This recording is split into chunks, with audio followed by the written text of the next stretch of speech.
Several years back, on a quiet Sunday afternoon, there was a knock at my door, and it was my best friend, Danny.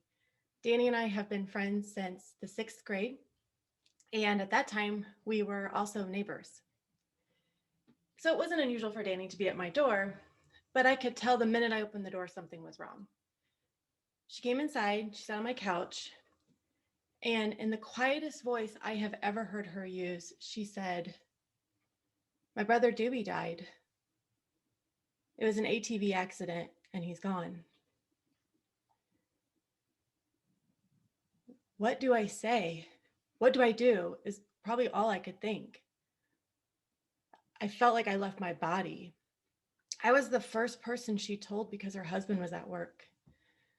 I don't remember what I said to her that day. I remember we sat on that couch for a long time until Danny told me she was ready to get up and pack a bag and go be with her family. We are living in an immense time of loss and therefore an immense time of grief. We marked 500,000 deaths to COVID-19 this week.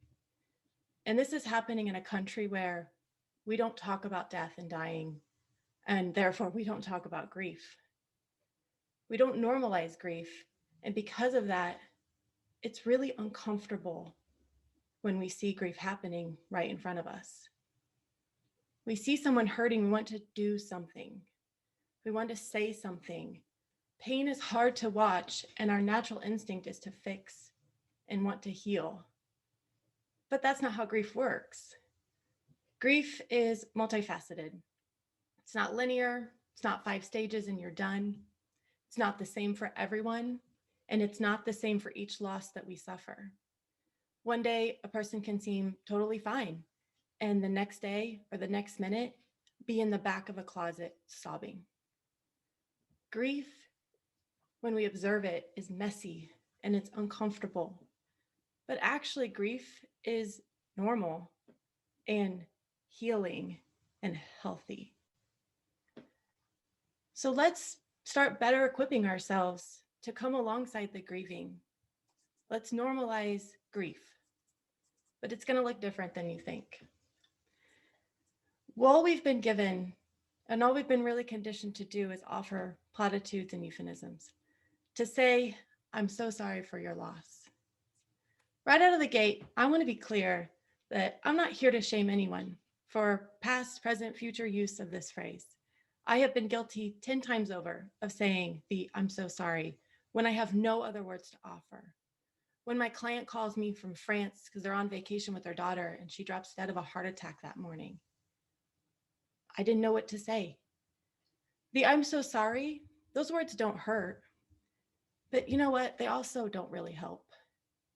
They're at best neutral, and at worst, actually an opportunity for the grieving person to further shut down or even retort with, "Why are you sorry? It's not your fault they died."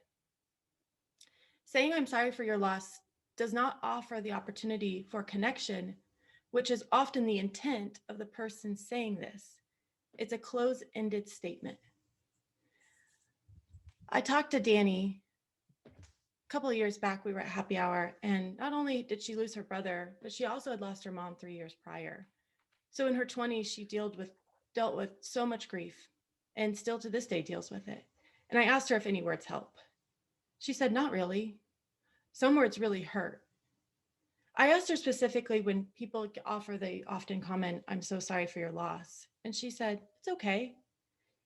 It doesn't really do much, but it's nice that they're trying to connect." Actually, one person said to her that it was a blessing that she'd lost family members because it brought the rest of the family closer together. That one hurt and couldn't be further from the truth. So if you take nothing else away from the speech today, don't say that. Actually, her family was at such a loss for words when Doobie died because it was so sudden that all we would sometimes say is, "Damn it, Doobie." We find ourselves saying it today. "Why did you have to leave us so soon, Doobie? Why did you have to be so reckless? Damn it." It became our connection point.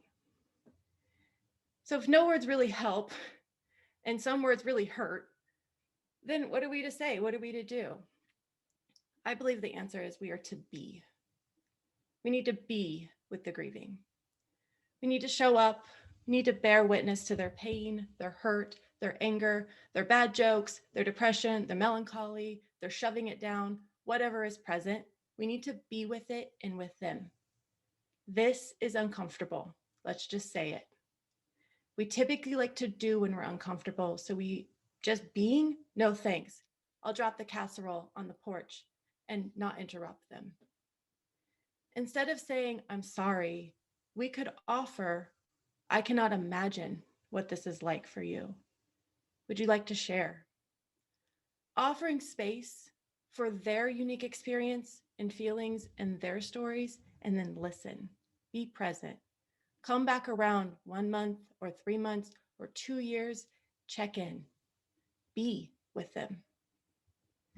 This didn't really come home for me until my mom was diagnosed with Parkinson's a few years back. I found it hard to tell people because it's an awkward thing to have to bring up. I would get brave and I would tell people, and a lot of times the reaction would be, oh my gosh, I'm so sorry. But the thing is, my mom is largely the same, except now when she FaceTimes me with her left hand that tremors, I get motion sick. And you know what? We laugh about it. My mom's prognosis is seeming to be slow, thankfully. So when people approach me with the I'm so sorry, it makes me think I should feel a certain way. I know this is different than death. My mom's still living, but maybe it's not so different because we are grieving what my mom's life was and trying to understand what my mom's life will be. You know what I wish people would say, and lots of people have, is something like this. Wow, that sounds like a scary diagnosis. How are you? How's your mom doing? I know how to answer those questions. But the I'm so sorry, what do I say? Thanks for your sympathy. It's really empty. I think this is an opportunity where we can know better and do better. We can normalize grief and we can be thoughtful with our words and ask open-ended questions and statements that give the opportunity for sharing instead of the other person who's suffering consoling us in our sorriness.